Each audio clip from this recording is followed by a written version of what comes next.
اس وقت ہمارا حال کیا ہوتا ہے؟ آج بڑا بھائی نہ دیکھ لے، میرا دوست نہ دیکھ لے، میری عزت کرنے والا نہ دیکھ لے، اس بات کا تو خیال ہے، مگر تنہائی میں جب دروازہ بند ہوتا ہے اس وقت یہ خیال کیوں نہیں آتا کہ رب دیکھ رہا ہے، اللہ دیکھ رہا ہے۔ اے میرے میٹھے اور پیارے اسلامی بھائیوں، جس سے سب سے زیادہ شرم کرنی چاہیے تھی وہ دیکھ رہا ہے، اور ہم اس وقت بے شرمیاں کرتے ہیں، اس وقت گناہ کرتے ہیں۔ اے میرے میٹھے اور پیارے اسلامی بھائیوں، غور کیجئے، یہ کتنی بری بات ہے کہ رب دیکھ رہا ہو اور بندہ اسی کی نافرمانی کر رہا۔ امام اہل سنت مولانا شاہ امام احمد رضا خان علیہ رحمت الرحمان کیا خوب فرماتے ہیں، چھپ کے لوگوں سے کیے جس کے گناہ، یعنی جس کی نافرمانی کر رہے ہو، چھپ کے لوگوں سے کیے جس کے گناہ، وہ خبردار ہے کیا ہونا، وہ تو دیکھ رہا ہے۔ اور اگر وہی ناراض ہو گیا میرے بیٹے اسلامی بھائیوں، ہمارا کیا بنے گا؟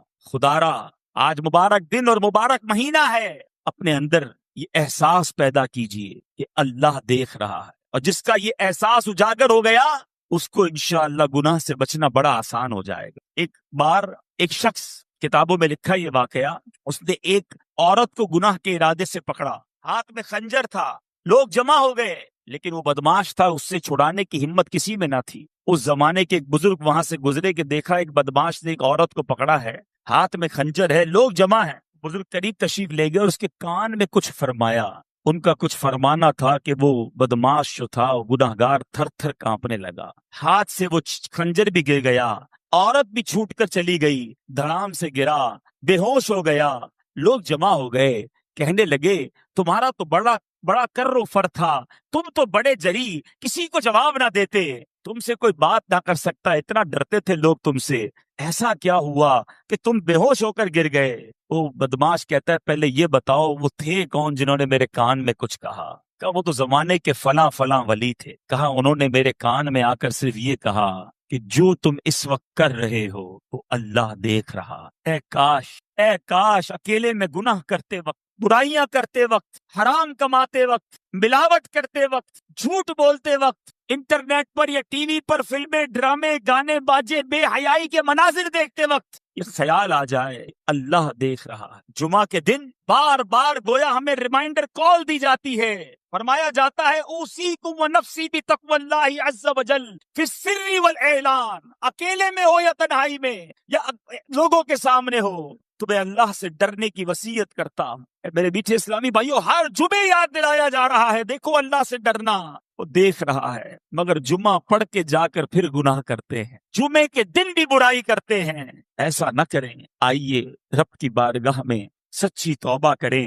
آگے ارشاد ہوتا ہے وَاذْكُرُوا اللَّهَ عِنْدَ كُلِّ شَجَرٍ وَحَجَرٍ وَاعْلَمُوا أَنَّ اللَّهَ بِمَا تَعْمَلُونَ بَصِيرٌ، اور اللہ کو یاد کرو ہر درخت اور پتھر کے نزدیک، اور جان رکھو اللہ تمہارے کام دیکھ رہا ہے۔ اللہ دیکھ رہا ہے، یہ اعلان ہوتا ہے۔ ذکر کرو رب کا پتھر اور شجر اور حجر کے پاس، یعنی جہاں سے گزرو رب کو یاد کرو، مگر ہمارا حال یہ ہے ہم جدھر سے گزرتے ہیں وہاں رب کی نافرمانی کر۔ کتنے گواہ بناؤ گے؟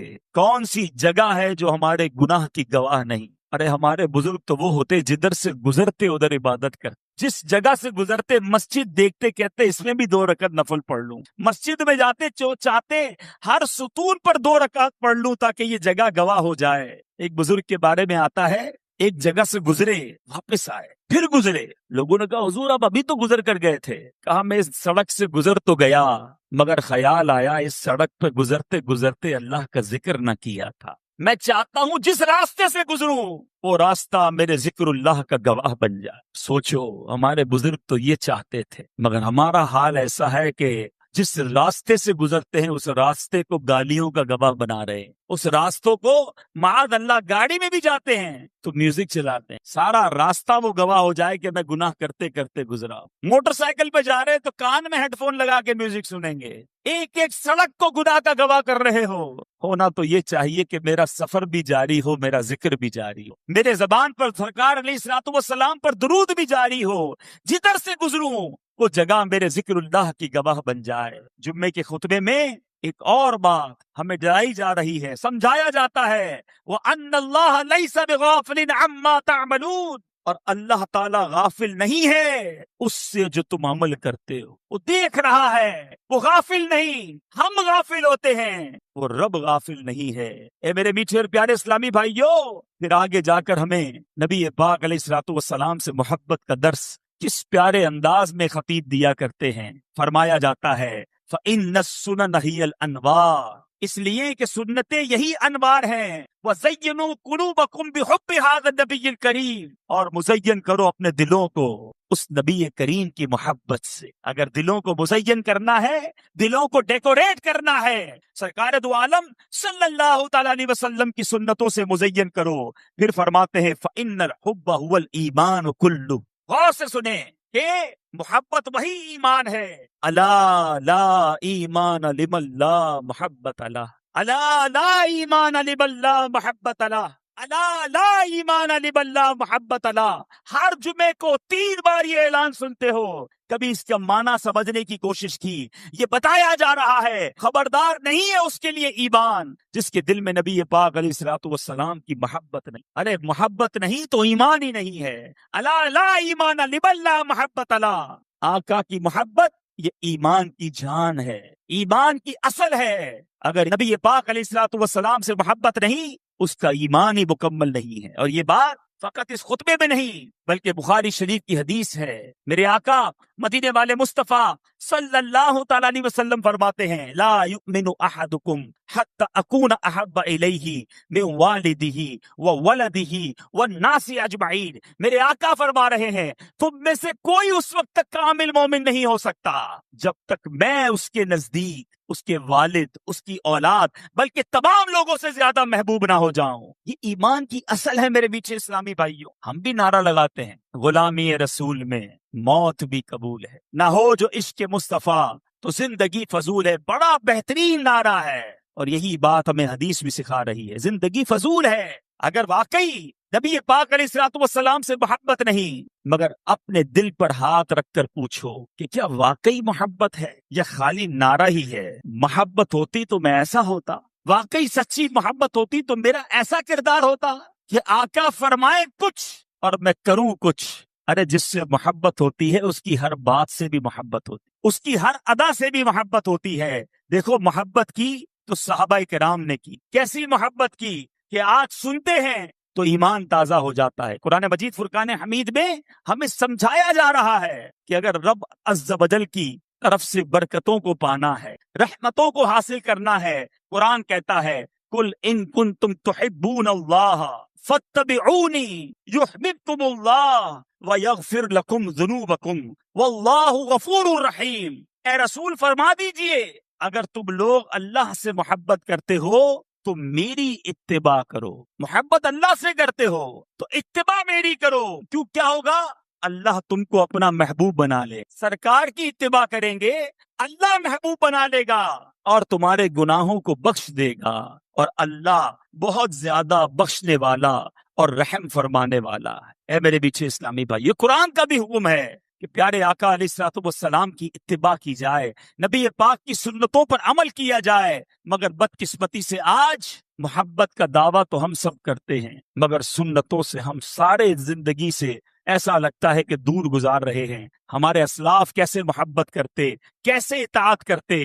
سیدنا صدیق اکبر عاشق اکبر ہیں رضی اللہ تعالیٰ عنہ، آپ کی وفات کا وقت آتا ہے، ساری زندگی تو نبی پاک کی سنتوں پر عمل کیا، آخری وقت کیا عالم ہے؟ اپنی وفات سے چند گھنٹے پہلے ام المومنین حضرت عائشہ صدیقہ رضی اللہ تعالی عنہا سے دریافت فرماتے ہیں کہ رسول اللہ صلی اللہ تعالی علیہ وسلم کے کفن مبارک میں کتنے کپڑے تھے اور آپ کی وفات کس دن ہوئی تھی۔ دیکھو سنت پر عمل کا جذبہ کیسا ہے۔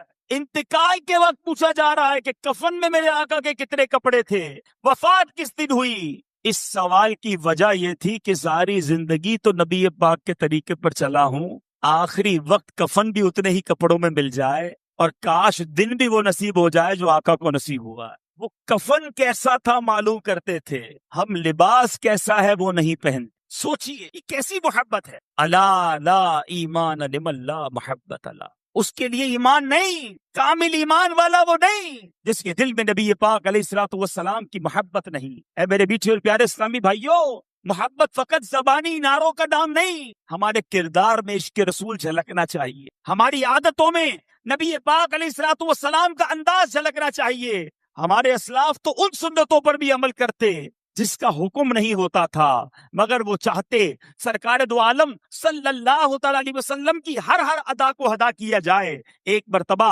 حضرت ابو ہریرہ رضی اللہ تعالیٰ عنہ کا گزر ایک ایسی جماعت سے ہوا کہ اس کے سامنے کھانے کے لیے